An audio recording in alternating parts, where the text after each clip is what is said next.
What's happening, guys? It is Marlin season here in SoCal, and everybody's gearing up for tournaments on the East and West Coast. So today we get a lot of questions for this. We're going to do a basic ballyhoo rigging for the ringer swivels.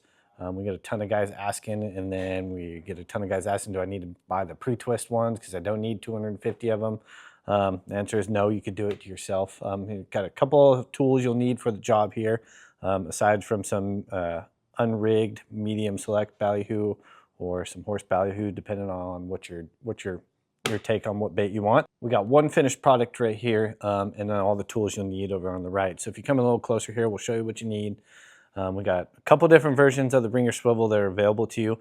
For the ballyhoo stuff and dead bait, I tend to use like size 1 or 2 at most. As far as like a live bait portion of it would be concerned, they sell a live bait one for this as well. You're going to need some egg weights. Weight will kind of depend on what you're doing, wind condition, current condition, how big's your bait, and all that other stuff. So I got a 3/4 ounce right here. You're going to need one of the ringer swivels here. You need a pair of scissors, something to poke the eyes out nicely without destroying your bait.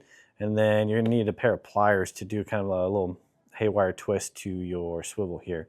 So I'll show you how to do that first. We'll get our swivel attached to our 12-inch and 14-inch rigging wire. So I'll just take it here, put it through. You don't need a ton of space or a ton of like slack line to do this. The only reason I use these pliers is I got fat fingers right here, so you guys will never see it with my sausage fingers in the way. So I'll kind of turn this, and then if you see, I'm just going to do a real basic haywire twist to this. And it doesn't have to be particularly neat, just want it to hold, right? This whole piece right here is essentially going to be in the bait anyways, so it doesn't really matter a whole lot. All right, so got it all attached there. It's pretty firm. I can pull on it. You know it's not going to come undone while you're trying to troll bait. And then what we'll take here, I just got this Allen key because it's flat and it's the perfect size for an eye hole here. You kind of can look and see it like perfectly fits in the eye socket. So I can put it up against the back here and see if I can do this without squirting the camera everywhere. You just push that eyeball out nicely. Like wooden dowels and some other stuff will work just as good for that. It's kind of up to you. One last tool you'll need is a rigging needle. Forgot to tell you guys that one. It's pretty important. You only use it for one step in this, but if you try and poke your hole in the top of the bait here to get it seated nicely in here with your rigging wire, it's too soft, so it's not going to go through. So what we do is if you come in a little closer, see where our beaks are here?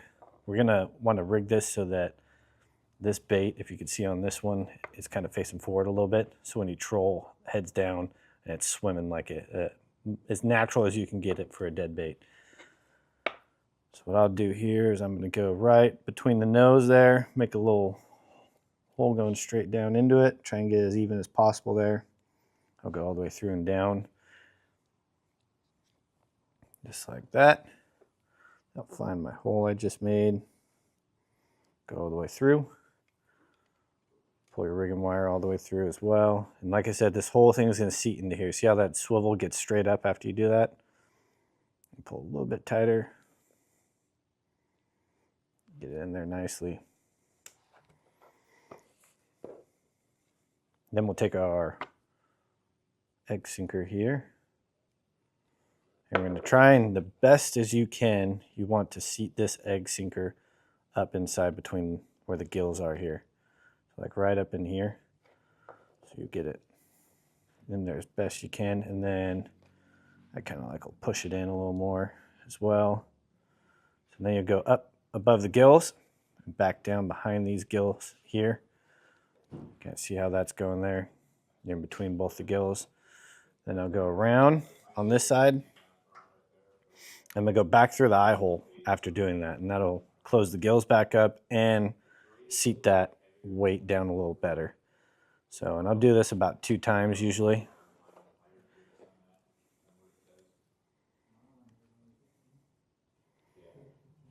Come through, I've got that dialed. And I'll usually do one for good measure around the front of the weight as well.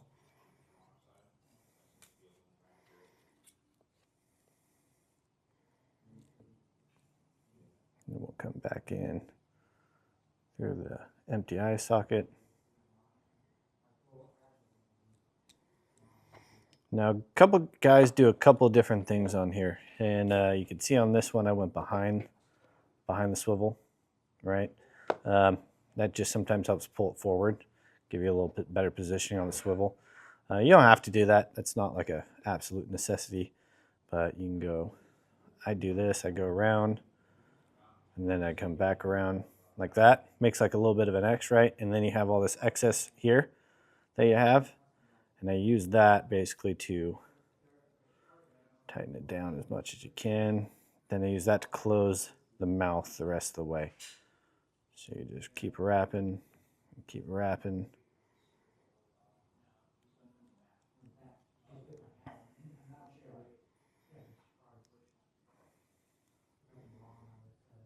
Just like that. See how it's kind of like, you can't open the bill won't open. Obviously the beaks on all these are on the bottom, but you can't really, there's no opening of the mouth, so it's not gonna swim all funky and weird.